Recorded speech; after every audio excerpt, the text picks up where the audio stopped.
Muy buenas tardes, yo me llamo Adriana, soy ingeniera de materiales y trabajo en una consultoría en la que desarrollamos proyectos de economía circular. Los desarrollamos y los impulsamos. Lo más complicado es impulsarlos y luego ya van más solitos. Somos uno de los partners del proyecto europeo FISAC. Y os voy a tratar un poquito, os voy a comentar cuáles son las actividades del proyecto y cuáles son las reflexiones que hemos ido sacando de ese proyecto, que yo creo que al final es lo que más nos interesa a todos. Voy a empezar con la imagen que creo que define la necesidad de impulsar estrategias de economía circular en el sector de la construcción. Estos son dos imágenes y hay 60 años de diferencia entre ellas. Bueno, no hay gran diferencia. La diferencia es el color de la imagen, pero vemos que a nivel global seguimos construyendo y sobre todo deconstruyendo de la misma manera, y esto hay que cambiarlo, ¿vale? Hay que cambiarlo porque el sector de la construcción, dicen las estadísticas, que se lleva un 50% de todos los recursos globales y que además genera un tercio de los residuos a nivel global. Es decir, necesitamos ya cambiar el modelo lineal a uno circular. Esto que pasa en el sector de la construcción pasa a nivel global. O sea, el 60% de los residuos los desperdiciamos, no hacemos nada con ellos. Esto viene porque estamos en una economía lineal y la prima número uno es producir mucho al mínimo precio posible, ¿vale? El valorizar los residuos es un extra que si se puede se hace, pero que no entra dentro de las prioridades. Y esto es, algo que creo que no tenemos interiorizado del todo. Los recursos son finitos, se acaban, no son infinitos. Si tenemos esto en mente, yo creo que es la motivación, ¿no?, para cambiar ese modelo y decir, ostras, cuando nos cortan el agua en casa y sabemos que no vamos a tener agua durante todo el día, intentamos ahorrar, ¿no? Y hacemos el máximo uso de un bien que sabes que, ahora mismo no tienes. Si tuviéramos ese chip, podríamos impulsar un montón de proyectos a partir de esa necesidad. Y esta oportunidad de repensar y rediseñar la manera en la que construimos y consumimos nos da la economía circular. Este es un diagrama que ya está muy visto. Es de la Fundación Ellen MacArthur, que es la fundación, digamos, pionera en temas de economía circular, en el que nos dice, hay un mensaje claro, que es, ¿qué es la economía circular? Hay muchas definiciones, ¿vale? Pero el mensaje claro es, vamos a intentar conservar el valor de un material, de un producto o de un servicio el mayor tiempo posible, ¿vale? Hemos invertido muchas energías en producir algo, no lo desperdiciemos a la mínima de cambio. Entonces, hay distintas estrategias, pero siempre con esa máxima. Vamos a intentar reutilizar ese material, repararlo, remanufacturarlo, compartirlo. Y cuando ya no se puede hacer nada más, vamos a intentar reciclarlo. Pero si os fijáis, es el último de los ciclos, ¿vale? Cuanto más chiquitín es el bucle, más valor retenemos. Entonces vamos a intentar seguir esta jerarquía y cuando ya no se puede hacer nada más, reciclaremos. Bueno, esta manera de repensar y rediseñar la manera en la que producimos y consumimos es imposible hacerlo de manera aislada, no funciona, ¿vale? Es colaborativo. Entonces, el sector de la construcción no es ninguna excepción, ¿vale? Tenemos aquí la típica cadena de valor del sector de la construcción y solo saldrán adelante estas estrategias de economía circular si entre ellos se empiezan a comunicar, ¿vale? Si, por ejemplo, el que desmantela un edificio habla con el diseñador o con el arquitecto para decirle, oye, en vez de ponerme el pladur de esta manera, si me lo pones así, ya está, yo lo podré desmontar más fácil. O evítame, por favor, los diseños de materiales compuestos, porque luego me complican mucho la vida. Bueno, establecen ese tipo de conversaciones entre agentes de la cadena de valor, ya nos empezamos a complicar un poquito menos la vida. O, por ejemplo, entre un gestor de residuos y un fabricante de productos de la construcción. Los gestores de residuos tienen bancos de materiales que podrían ser, vueltos al ciclo, que podrían ser reciclados, y habría empresas, estoy segura, que hay empresas que apuestan por ese tipo de productos. Lo que pasa es que no saben que tienen esos materiales al alcance de la mano, ¿no? Hace falta colaborar para que los intereses estén alineados, que todos ganen, que no solo gane una de las partes, porque entonces no va a salir. Bueno, y esta manera de entender el ecosistema es un poquito el background del proyecto FISAC, ¿vale? El proyecto FISAC es un proyecto europeo que trata de explorar estrategias de simbiosis industrial dentro del sector de la construcción y lo hace con un consorcio de 26 partners en el que tenemos de todo, ¿vale? Y esto es lo bonito y esto es el enfoque multidisciplinar que hace falta. Tenemos institutos de investigación, tenemos entidades públicas, tenemos consultorías, tenemos universidades, tenemos fabricantes de producto, ¿vale? De productos en este caso del sector de la construcción. Y tiene como dos patas así bastante grandes. Esta es una de las patas y esta es la tercera. Una de las partes del proyecto es muy materialística. Yo soy ingeniera de materiales y no estoy en estos paquetes de trabajo por cosas de la vida, pero yo estoy bien en esta pata. Aquí, en esta parte del proyecto, se desarrollan productos para el sector de la construcción a partir de residuos, que no son residuos, que son recursos. Y lo hacen empezaron a escala laboratorio y ahora ya están a escala industrial. Han pasado 5 años casi desde que empezó el proyecto. Y hay una tercera pata que es menos materialística, en la que estoy metida yo, en el que se va a desarrollar una plataforma de sinergias, de la que hablaré un poquito más adelante, y en la que se organizan los llamados Living Labs, de los que también os hablaré en unos minutitos. Como os decía, esta parte grande del proyecto trata con materiales. Bueno, pues tenemos a compañeros del consorcio que están fabricando cementos, hormigones, materiales cerámicos y compuestos de madera a través de residuos de, como veis ahí arriba, sectores muy distintos, porque yo creo que una de las claves de la economía circular es que es transversal, es decir, el sector de la construcción no se alimenta al sector de la construcción, sino que el sector de la construcción tira del sector del acero, del aluminio, para hacerse con esos recursos sobrantes que son materias primas para otras industrias.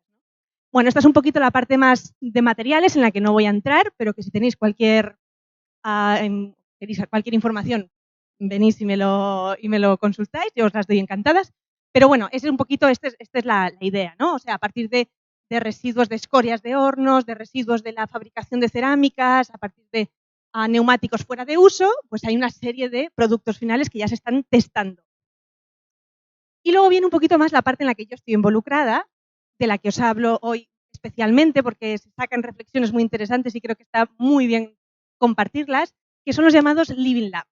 Los Living Labs son una especie de taller multidisciplinar en el que juntamos agentes de la cadena de valor del sector de la construcción e intercambiamos ideas, ¿vale? Lo importante es que sea un intercambio relajado, que todo el mundo se sienta a gusto, que tratemos temas muy concretos. Cada Living Lab iba de una temática muy concreta y precisamente, pues eso, alimentarnos unos a otros, ¿no? Con ese intercambio de ideas, esto no está pasando solo en España, en Barcelona, sino que hay 9 países que están haciendo también los Living Labs paralelamente, ¿vale? Son, como os he dicho, hay 26 partners en este proyecto de 9 países distintos. Cada país está llevando a cabo una serie de Living Labs con temáticas muy distintas y el objetivo es también intercambiar entre países los resultados de los Living Labs, ¿vale? De manera que se crea como una especie de red. Si yo en mi Living Lab identifico algo que es interesante para el Living Lab de Suecia, pues nos vamos a poner en contacto. Y también importante que se cree una especie de grupo, una especie de grupo de trabajo. Más allá del proyecto FISAC que termina en el 2020, queremos que ese grupo que hemos creado a través de los Living Labs siga adelante. Y que si surgen ideas, oye, trabajémoslas juntos, ¿no? Démosle continuidad a toda esa energía que hemos metido en este proyecto europeo. Esa es un poquito la definición de los Living Labs. O sea, es una lluvia de ideas, ¿vale? Una lluvia de ideas colectiva en la que se busca precisamente que haya gente muy diversa. Nosotros cuando mandamos las invitaciones a los Living Labs, lo que buscamos es tener diseñadores, arquitectos, fabricantes de producto, institutos de tecnología, para que, bueno, pues nos nutramos todos un poquito unos de otros. Al final lo bonito. Estas son algunas de las imágenes. Hemos hecho 3 en total. Con 3 temáticas distintas, ¿vale? El primero de ellos, empezamos con un tema un poquito más general, es decir, ¿cuáles son las oportunidades de la economía circular en el sector de la construcción? Y no solo eso, sino cuáles son las oportunidades por sector, es decir, teníamos una mesa con arquitectos, una mesa con constructoras, una mesa con promotores, una mesa con las universidades, ¿no? Entonces, desde el punto de vista de los diferentes agentes, ¿qué veis que se puede hacer? Como es complicado agrupar toda la información, bueno, pues decidimos utilizar el método Resolve, que tal vez lo conozcáis. Es una manera, también viene de la Ellen MacArthur, es una manera de agrupar ideas, ¿no? Y estrategias circulares. Podemos regenerar, podemos compartir, podemos optimizar, recircular y bueno, os voy a mostrar una serie de ejemplos, porque esto queda así como muy abstracto y no se entiende muy bien. Una serie de ejemplos que surgieron durante los Living Labs. Por ejemplo, podemos regenerar, ¿vale? Pues sí, lo podemos hacer en una ciudad, ¿vale? Sin irnos más lejos, a través de, por ejemplo, este es un proyecto concreto en la ciudad de Madrid, hay otros, ¿no? Pero por nombraros uno, se puede hacer a través de, pues eso, fachadas verdes, cubiertas sostenibles, huertos urbanos, hacer una vegetación adaptada, unas azoteas frescas. Bueno, yo creo que está pues muy al alcance de todas las ciudades. Yo no sé cómo no hay más iniciativas de este tipo, ¿no? Podemos también compartir qué cantidad y cantidad de espacios hay vacíos sin utilizar, ¿no? Bueno, pues en Inglaterra pues han creado una plataforma que se llama Headbox, que la plataforma te dice, oye, este fin de semana hay tantos espacios libres. Por ejemplo, si tú estás viviendo en Bristol, te vas a la plataforma de Bristol y dices, ostras, este fin de semana que sepáis que hay tantas salas disponibles para hacer eventos, para hacer talleres, para lo que sea, pero que sepáis que están vacías, aprovechadlas, ¿no? Bueno, compartamos todos esos recursos que tenemos infrautilizados. Otra manera de adaptar la economía circular al sector de la construcción, optimizar. ¿Cómo?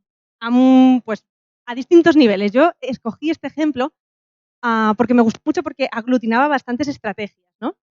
Es un centro tecnológico en el País Vasco que dijo, bueno, vamos a construir un instituto, pero lo vamos a hacer bien. Entonces, bueno, pensaron en la eficiencia energética, ¿vale? Esto es algo que ya, bueno, tenemos todos muy interiorizado, ¿no? O sea, el hecho de consumir lo menos posible, pero de una manera como muy individual. Lo que falla es cuando empiezas a tener que colaborar con el resto de agentes. Ahí ya las empresas empiezan a hacer un poquito de cortocircuito, ¿no? Y ese es el cambio cultural que hay que romper. Bueno, pues han pensado en una adecuación climática, en una ventilación natural, pero importante, a mí esto me gustó mucho, a la hora de escoger los materiales dijeron, ostras, ¿qué empresas tenemos cerca? ¿Qué residuos tenemos cerca? Vamos a construir con esos materiales, en vez de irnos a comprar unos materiales a miles de kilómetros, a tenerlos que transportar miles de kilómetros, no tiene ningún sentido, ¿no? Bueno, los residuos, igual, se aprovecharon residuos para utilizarlos como base. Bueno, es una estrategia. Y también apostaron por la movilidad sostenible. Pues crearon una red de autobuses. Ahora aquí también en Cataluña está bastante de moda este tema, pero bueno, viene muy bien. Una red de autobuses para optimizar trayectos de los empleados, ¿no? O sea, pensaron que había un montón de empleados que iban prácticamente solos en coche y venían todos prácticamente del mismo lugar, con lo cual, bueno, pues pusieron un autobús. Se pueden hacer muchas estrategias distintas, pero me pareció que este instituto como que aglutinaba bastante bien y representaba muy bien el punto de la optimización. O la servitización, ¿vale? Es una de las estrategias de la economía circular que se puede aplicar al sector de la construcción. Este es un caso muy escuchado, pues la empresa Philips ha decidido no vender la luminaria, sino alquilarla, ¿no? Entonces, pues el aeropuerto de Ámsterdam no posee la luminaria, alquila la luz, ¿vale? Al final tú lo que quieres es la luz, no quieres tener el objeto en sí, ¿no? Entonces ya Philips se encarga, ellos, de ser el propietario de esa luminaria, ya se encargan ellos de repararla cuando haya que repararla y cuando esas instalaciones ya no estén, se la llevarán y las pondrán en otro lugar, ¿vale? Esto lo que hace es, pues lo que comentábamos, alargar la vida útil de un producto, de un material. Bueno, son algunas de las estrategias que hay alrededor del globo, hay muchas, pero bueno, era para ejemplificar un pelín. Esta fue la temática del primer Living Lab.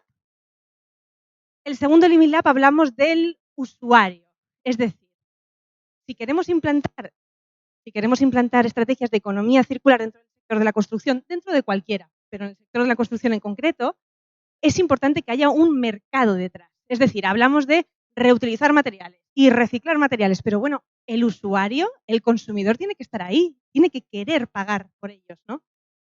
¿Cómo se consigue esto? Involucrándoles.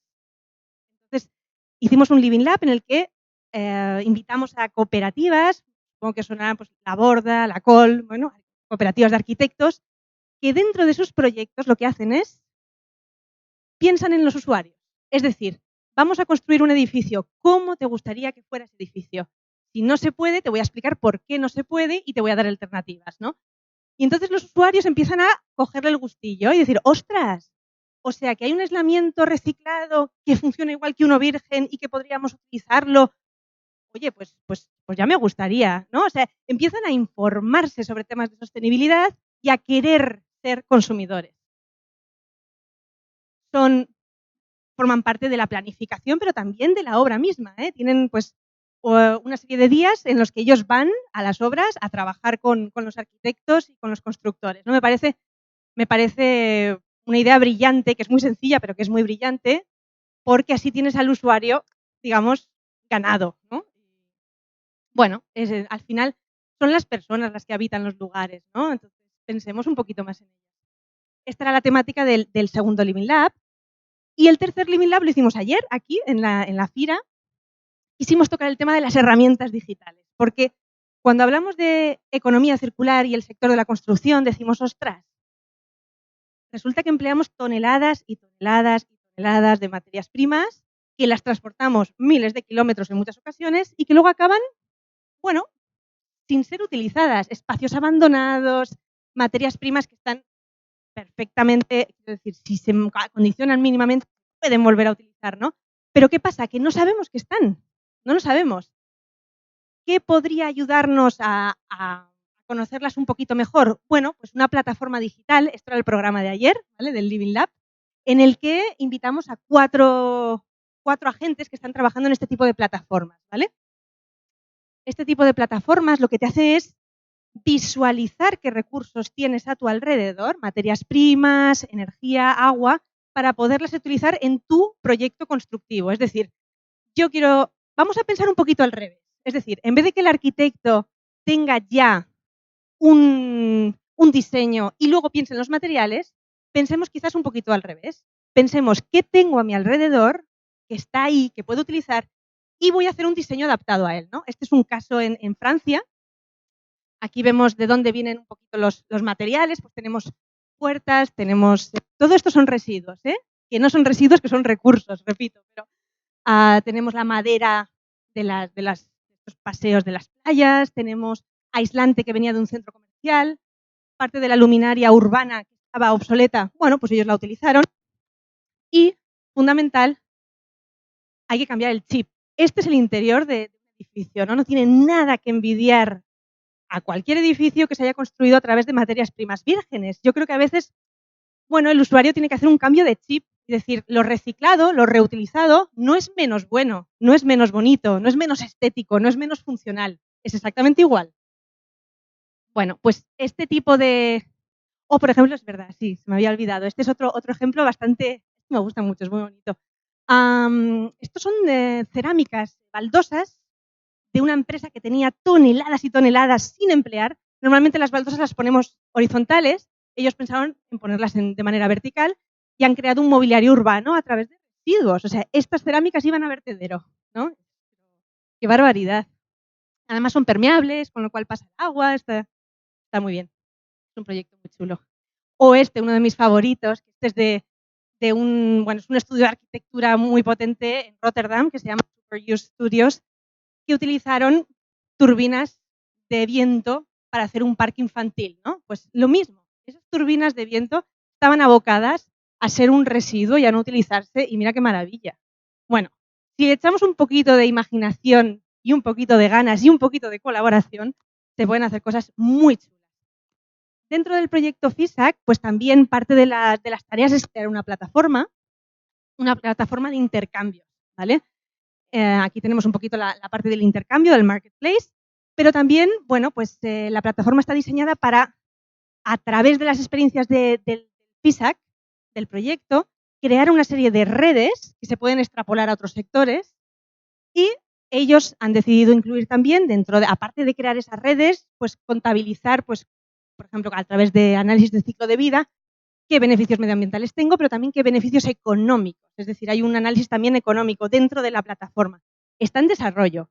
Por eso hicimos el Living Lab, para nutrirnos de plataformas que ya son comerciales y poder, bueno, dar un poquito de input. Decir, oye, que sepáis que esto funciona o que igual deberíamos de tirar por aquí. O igual el LCA no es tan importante, ya lo hacen otras plataformas. Igual os deberíais de centrar en el match, en el marketplace. Bueno, era un poquito el objetivo.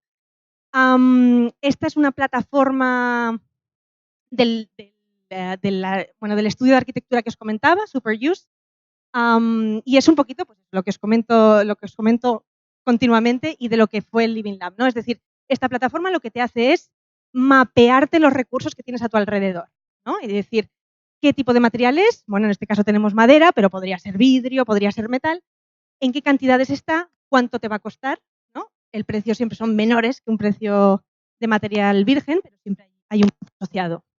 Y gracias a este tipo de plataformas, pues este restaurante, por ejemplo, pudo rehabilitar su espacio con materiales que eran residuos. Bueno, es un caso muy concreto, pero la idea es decir, si funciona en Rotterdam, ¿por qué no funciona en este país? ¿Qué pasa aquí? Bueno, pues tenemos un caso que precisamente lo ha montado una antigua practicante del estudio holandés, vino aquí a España y dijo, esto no existe aquí, lo voy a montar yo. Y bueno, tuvimos el placer de hablar con ella ayer, estuvo súper bien. Ha hecho una especie de análogo a España, ¿no? Y lo que encontramos es eso. Son materiales que son obsoletos o que son subproductos de empresas y que a través de la plataforma, pues arquitectos, diseñadores, proveedores de materiales se pueden poner en contacto y acceder a este tipo de materiales a un precio, pero más bajito y con todo tipo de garantías. También estuvimos hablando ayer con Scrapalia. Yo no conocía esta plataforma, es una empresa madrileña que se llama Surus Inversa, que es súper potente, son expertos en logística inversa y ha creado un portal de subastas. Scrapalia, os animo a que le echéis un ojo. Todos los jueves hay subasta y lo que hacen es desmantelar todo tipo de infraestructuras, desde el Bernabéu hasta los de la Fórmula 1, están ahora con centrales térmicas, desmantelan infraestructuras y subastan lo que hay dentro. Dicen, oye, hay tantas toneladas de hormigón, tantas sillas, tantas mesas, tantos interruptores, lo que sea, lo ponen a subasta y, bueno, pues ahí ya cada uno puja y se lleva el material, ¿no? Y este es otro de los casos que vino ayer, que creo que este ya os sonará un poquito más, es más local, es la Bolsa de Subproductos y Materias Primas de Cataluña, con una idea muy similar. Subproductos de las industrias se colocan en la red, se crea una especie de catálogo, pero en esta ocasión son las empresas las que se conectan directamente. Es decir, la empresa poseedora del residuo se conecta con la empresa que quiere ese residuo, que es recurso, repito. Bueno, estos eran ejemplos de las plataformas que estuvimos viendo. Y al final del Living Lab, pues nos hicimos preguntas, ¿no? Y dijimos, ostras, ¿qué debe de tener una plataforma para que sobreviva? ¿No? Porque sí que es verdad que haciendo un poquito de investigación vemos que nacen muchas plataformas de este tipo, pero que mueren también muchas y que no se acaban de mantener, ¿no? Comentaban dentro del foro de ayer que la clave está en el desmontaje. Es decir, la clave está en el diseño. Os recae un poquito a los arquitectos y a los diseñadores, porque si se diseña para que se desmonte, para que una infraestructura o un edificio se pueda desmontar, vamos a sacar el máximo de los aprovechamientos. Nos comentaba el responsable de Scrapalia que con el Pladur no pueden hacer nada. Que en cuanto hay Pladur ya lo quitan de la subasta porque nadie se lo lleva. Que si en vez de Pladur tienes una estructura que no sea esa, pues una estructura con menos materiales compuestos o, por ejemplo, cuántas estructuras hay pegadas con silicona, ¿no? Y dices, ostras, esto a la hora de desmontar es una chapuza. Entonces, en vez de utilizar silicona, utilicemos otro tipo de anclajes que me permitan luego desmantelarlo, que no me cueste la vida, porque claro, cuanto más tiempo te cuesta, más caro luego sale el producto. Y bueno, pues si tenemos en cuenta este diseño previo, este tipo de plataformas salen más a cuenta. ¿no? Porque el producto que recibes al final, bueno, pues tiene unas prestaciones más beneficiosas para todos. Como conclusiones así un poquito generales de lo que hemos ido oyendo a través de estos intercambios, de estos Living Labs, yo destacaría decir que, bueno, por lo que he comentado antes, ¿no? Que la cantidad de recursos que se emplean en el sector de la construcción y la cantidad de residuos que se generan hacen que un cambio a un modelo circular sea absolutamente necesario, pero que vamos muy lentitos. Que yo, bueno, yo trabajo en Symbiosis con varios sectores, no solo con el de la construcción, que no es de donde yo vengo, y veo que el sector del automóvil, el sector aeronáutico, que hay otros sectores que se están poniendo mucho las pilas. Y digo, ¿qué pasa con el sector de la construcción? Que parece que cuesta todo un poquito más, ¿no? Porque hay una serie de trabas también legales y, bueno, administrativas que yo entiendo que van un poquito lentas, ¿no? Pero creo que hay que acelerar, como sea, esa transición hacia modelos circulares. El mayor desafío es cultural. Es decir, las empresas tienen que aprender a colaborar. Creo, me da la sensación, yo he trabajado en Francia y en Alemania, me da la sensación de que estamos muy acostumbrados en este país a trabajar cada uno a lo suyo y que se crean poquitos lazos de colaboración, me da la impresión. Los usuarios tienen que aprender a cambiar el patrón de consumo, ¿vale? También es un cambio cultural. Y los gobiernos y los entes regulatorios tienen que apoyar este cambio, ¿no? Entonces yo creo que es un cambio cultural a tres bandas: usuario, políticas, empresas. Y bueno, lo he puesto aquí, ¿no? Tienen que ser un poquito más valientes. Las políticas tienen que arriesgarse un pelín más. Aunque no tengan 100% la confianza de que va a surgir, tienen que apostar por estos proyectos porque si no, no salen. Terminar un poquito con lo que empecé, que la clave está en la colaboración. Sin esta colaboración no salen este tipo de proyectos. Las empresas son el motor. Sin las empresas no hay este tipo de proyectos, pero las políticas tienen que poner la vía para que ese motor de tren se pueda mover y sobre todo los usuarios se tienen que subir a ese tren y no a otro, ¿vale? Para que pille velocidad y sobre todo para que salga rentable. Que al final estamos hablando de una economía que es circular, pero es economía, tiene que haber ganancias. Pues ya estoy. Gracias por vuestra atención.